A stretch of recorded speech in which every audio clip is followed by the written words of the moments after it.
나는 전능하신 아버지 하나님, 천지의 창조주를 믿습니다. 나는 그의 유일하신 아들, 우리 주 예수 그리스도를 믿습니다.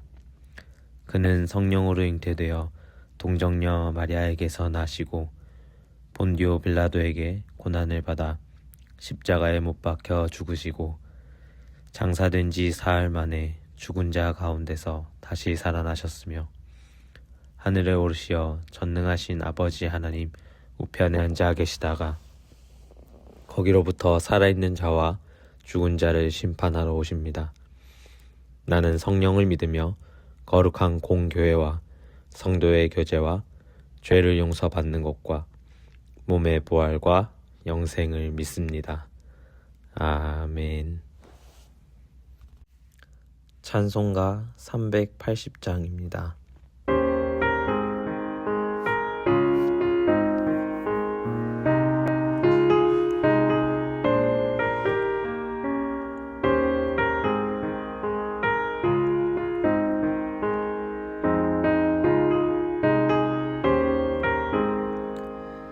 나의 생명 되신 주님 앞에 나아갑니다.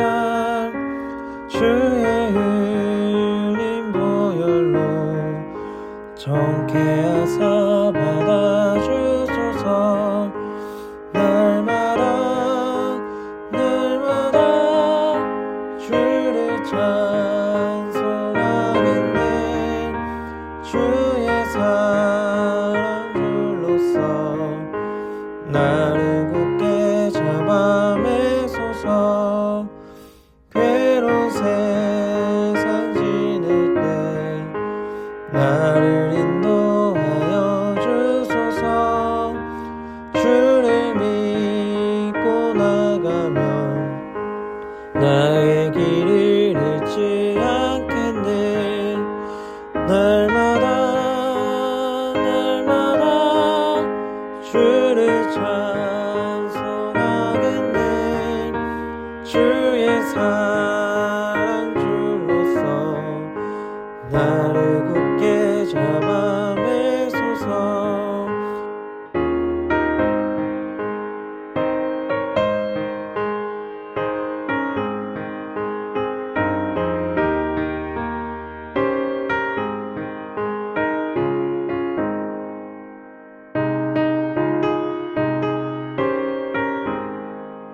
세상 살아갈 때에 주를 더욱 사랑합니다. 밝고 빛난 천국에 나의 영혼 들어가겠네. 날마다 주를 찬송하겠네. 주의 사랑 줄로서 나를 굳게 잡아매소서. 아멘.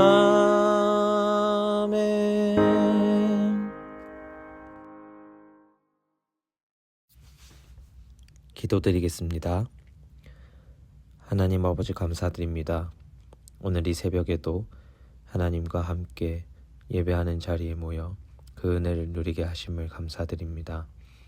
자격 없는 우리를 불러주셔서 사망에서 건지시고 생명의 하나님의 그 나라로 옮겨가시게 하심을 감사드립니다.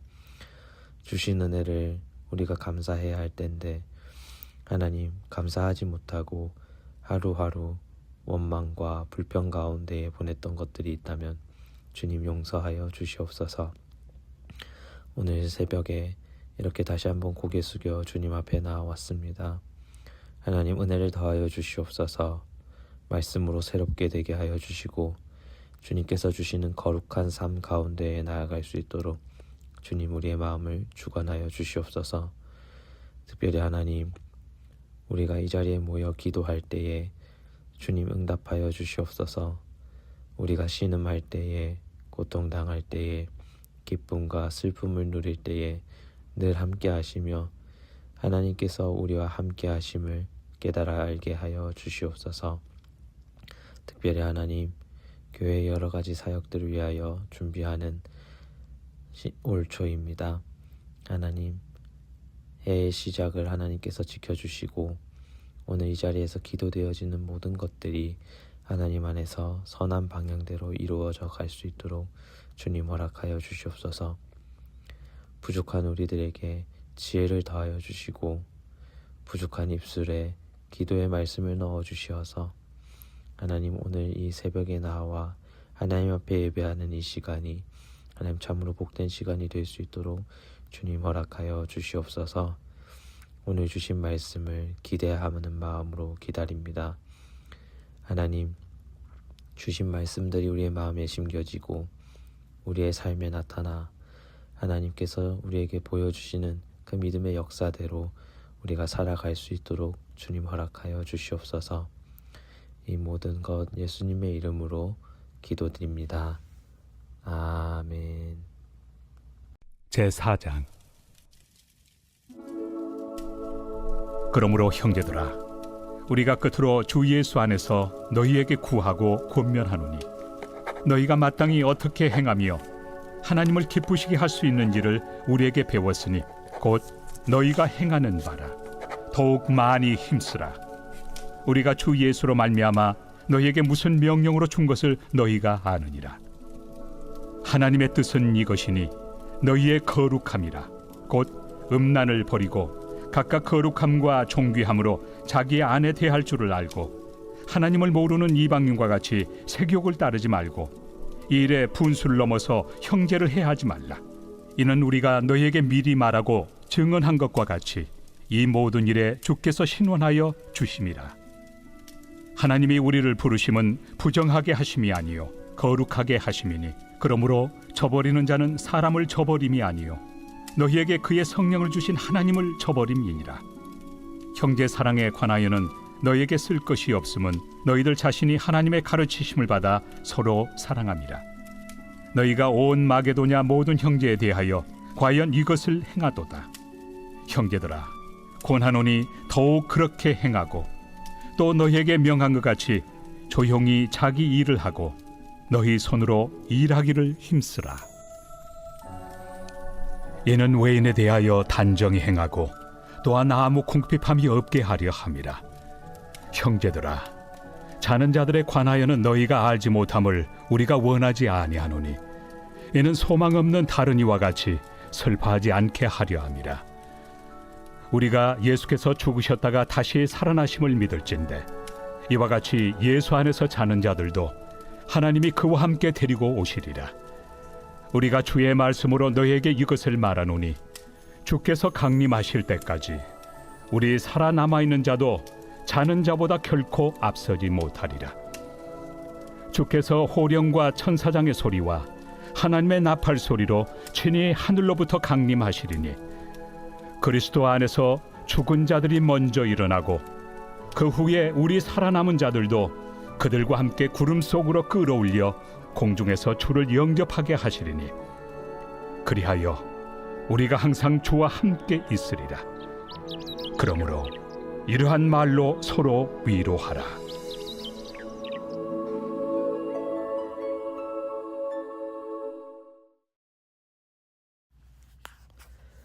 오늘 우리에게 주신 하나님 말씀은 데살로니가전서 4장입니다.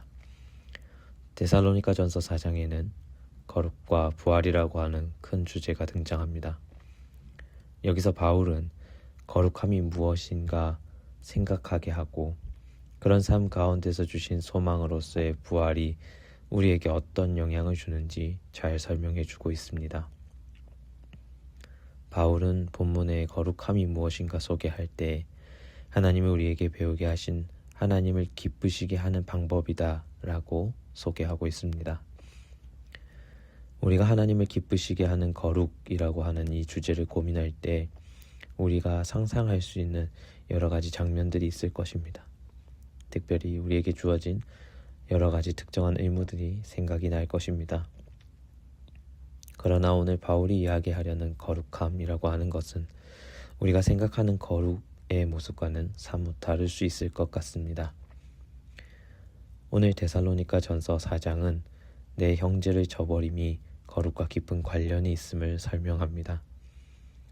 성경에서 거룩이란 구별됨, 즉 자신의 자리를 지키는 것을 의미합니다. 하나님께서 우리에게 부여하신 질서를 벗어나지 않는 것을 이야기합니다. 이 질서와 그 자리는 하나님의 자녀로서 마땅히 지켜야 할 자리와 질서를 말합니다. 그런데 데살로니가 전서는 그 거룩함, 하나님이 기쁘시게 하기 위해 우리가 지켜야 할 질서와 자리가 하나님의 가족으로서 형제된 우리가 지켜야 할 자리를 이탈하지 말라 하는 것을 경계하는 것이죠. 세욕하지 말고, 형제를 해하지 말고, 사람을 저버리지 말고, 형제를 사랑으로 대하고 단정히 대하고 궁핍하게 하지 말라는 명령을 보면 하나님을 기쁘시게 하는 거룩이라고 하는 것이 우리가 생각하는 개인의 경건, 그것과는 조금 먼 이야기인 것 같습니다. 오히려 하나님이 생각하시는 거룩은 개인의 경건에 있지 아니하고 또 다른 누군가를 대할 때, 공동체를 대할 때, 이웃을 대할 때, 내 형제와 자매를 대할 때에 드러나는 우리의 태도를 이야기하는 것이 아닐까 이렇게 보여집니다.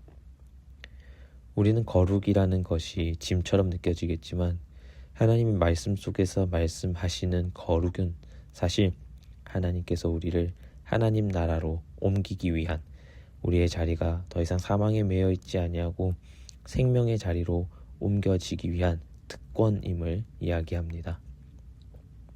즉 하나님과 함께 가족됨을 드러내는 증거로 나타나는 현상이 바로 거룩이라고 말씀은 소개하고 있습니다. 하나님의 자녀됨을 드러내는, 하나님과 내가 닮아 있음을 드러내는 일이 결국 거룩이라는 것입니다. 그리고 그 첫걸음은 사랑이신 하나님을 닮아 실천하는 형제, 이웃 사랑이 있다는 것을 오늘 데살로니가 전서 4장은 이야기하고 있습니다. 그리고 이것은 곧 부활의 소망으로 이어집니다. 오늘 바울은 13절에서 이 거룩함을 너희가 꼭 알기 원한다고 합니다. 그 이유가 바로 부활의 소망이 우리에게 있기 때문이라고 이야기하고 있습니다. 하나님이 우리에게 다시 보이셨을 때, 다시 나타나셨을 때, 우리에게 다시 재림하셨을 때 우리가 더 이상 사망의 자리에 있지 아니하고 생명의 나라로 하나님께서 우리를 옮겨주실 것이라는 기대와 소망이 있기 때문에 오늘 부활이 우리에게 의미가 있는 것입니다.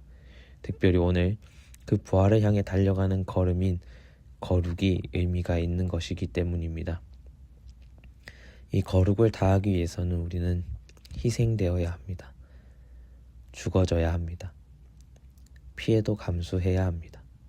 그러나 그 모든 것들, 그 모든 어둠들을 넘어설 빛이 우리에게 다가오고 있기 때문에 우리는 그 소망을 가지고, 부활의 소망을 가지고 오늘도 달려나가는 것입니다. 이 땅의 이웃들과 형제들의 곁을 지키며 마음을 다하였던 우리에게 하나님이 동일하게 찾아오셔서 사망과 벗되었던 우리를 생명의 나라로 옮기시며 하나님이 이제 직접 우리를 만나 주시고 환대해 주실 것이라는 그 기대와 소망을 가지고 살아가는 것입니다. 그러므로 오늘 우리의 삶에도 소망이 있습니다. 함께 동력하며 이 땅의 어둠을 이겨낼 이웃과 형제들을 주시고 그들과 함께 그리스도도 우리와 함께 계시기에 우리에게 이 땅의 어둠과 그리고 우리에게 주어진 고통들을 이겨내는 삶이 소망이 있는 것입니다.